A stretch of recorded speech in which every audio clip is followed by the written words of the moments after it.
अच्छा, non communicable disease के अंदर देखें तो कार्डियोवैस्कुलर डिजीज़ या फिर जो हाइपरटेंशन है या क्रोनरी हार्ट डिजीज़ है, they are on the top of the list. Modern epidemic इसे कहा जाता है। मॉडर्न एपिडेमिक वो होती है जो कि स्लो एपिडेमिक होती है and it takes decades to develop. इसके अलावा बाकी एपिडेमिक के types are common and propagated epidemic. Okay, अब ये मल्टीफैक्टोरियल डिजीज़ है। अगर हम इसको सबसे पहले यही देख लें कि कौन कौन से रिस्क फैक्टर्स हैं जो कि इसकी तरफ लेके आ रहे होते हैं बेसिकली फ्रॉम के पार्क, तो वो 386 पेज पर है।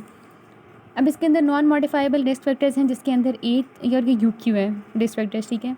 नॉन मॉडिफाइबल के अंदर age, sex, family history, genetic factors और पर्सनैलिटी टाइप ए आ जाती है।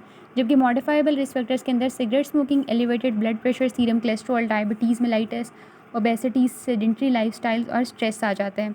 इसके अलावा हाई अल्कोहल इंटेक है, OCPs का इस्तेमाल है।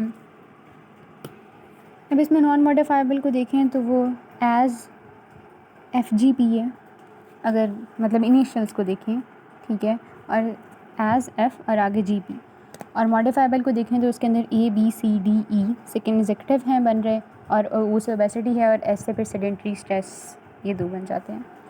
बहरहाल प्रिवेंशन किस तरह से की जा सकती है, जो WHO की रिकमेंडेड स्ट्रैटेजीज़ हैं वो 2 हैं।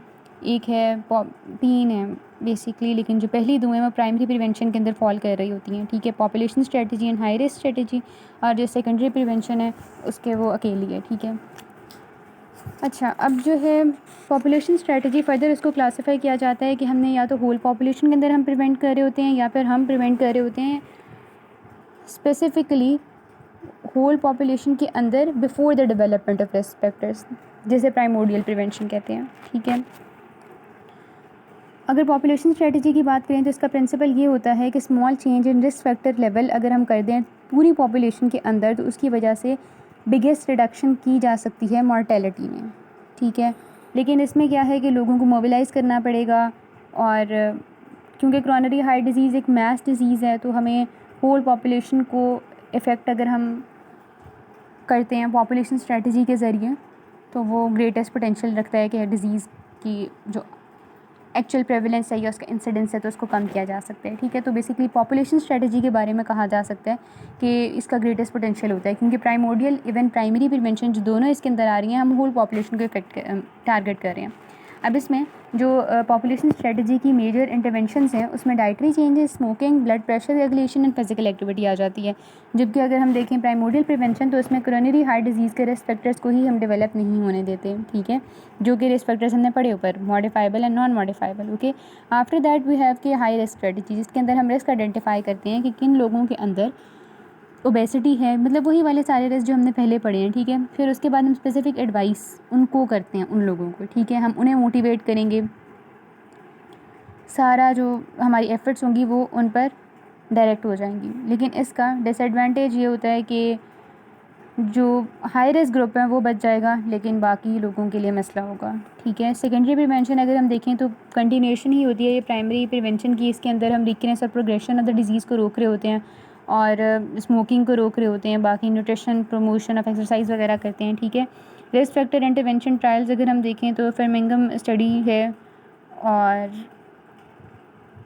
इसके अलावा स्टैनफोर्ड 3 कम्युनिटी स्टडी है, MR-FIT है, सेकेंडरी प्रिवेंशन ट्रायल्स हैं, लेपर्ड रिसर्च क्लिनिकल स्टडी है।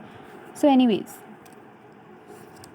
ये उन्होंने बस ऐसी काफ़ी ज़्यादा लिखी हुई हैं, तो इनके अगर नाम देख लिए जाएँ तो आई गेस तैयार होके गुड टू गो। 390 पेज पर लिखे हुए हैं के पार्ट पर। हाइपरटेंशन का अगर हम देखें तो ये क्लासिफिकेशन हम थोड़ी सी मिस कराते हैं, और हम आगे चलते हैं रूल ऑफ हाफ्स पर। Rule of halves is about कि जो पूरी टोटल पॉपुलेशन होती है उसमें से हाफ जो हाइपरटेंसिव हैं उसमें से half of those are aware of their condition, and even half of those are being treated, and even half of those are adequately treated। तो फिर ये उन्होंने सर्कल बना के बताया हुआ है कि भाई पूरी कम्युनिटी नंबर 1 पे आ जाती है, फिर नॉर्मोटेंसिव सब्जेक्ट्स हैं नंबर 2 पर, फिर hypertensive and undiagnosed hypertension and diagnosed hypertension, फिर diagnosed but untreated and diagnosed and treated, फिर inadequately treated and adequately treated, ठीक हो गया। अच्छा, अब इसके जो रिस्क फैक्टर्स हैं हाइपरटेंशन के, वो अगेन उन्होंने फिर इस तरह से मेंशन किए हुए हैं कि नॉन मॉडिफाइबल के अंदर age, gender, genetic factors, ethnicity आ जाती है, जबकि मॉडिफाइबल के अंदर ऑलमोस्ट वही वाले हैं बट कुछ ऐड हुए हैं, जैसे कि salt intake, environmental stress, socio economic status. Normal tensive patient का 3% चांस होता है कि बच्चों में हाइपरटेंशन डेवलप होगी, लेकिन अगर दोनों पेरेंट्स हाइपरटेंसिव हैं तो 45% चांसेस होते हैं।